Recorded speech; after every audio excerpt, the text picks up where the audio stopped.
Banana chips, potato chips. ఈ రెండిట్లో మీరైతే ఏ దానికి ప్రిఫరెన్స్ ఇస్తారు? నేనైతే పంటి కిందేసి పరపరలాడించడంలో బనానా చిప్స్‌కి, ప్రిపరేషన్‌లో పొటాటో చిప్స్‌కైతే ఇస్తానండి. ఈ పొటాటో చిప్స్‌నైతే ఫ్రెంచ్ ఫ్రైస్ లాగా సన్నగా కట్ చేసేసుకోవాలి. ఫ్రెంచ్ ఫ్రైస్ అంటున్నాను అనుకోబాకండి. ఫ్రెంచ్ ఫ్రైస్ లాగా అయితే కాదు.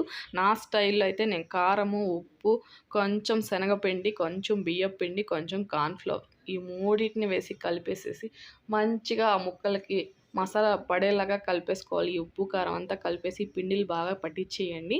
తర్వాత స్టవ్ మీద ఆయిల్ పెట్టుకొనేసి కొంచెం కొంచెంగా వేసుకుంటూ బాగా ఫ్రై చేసుకోవాలి.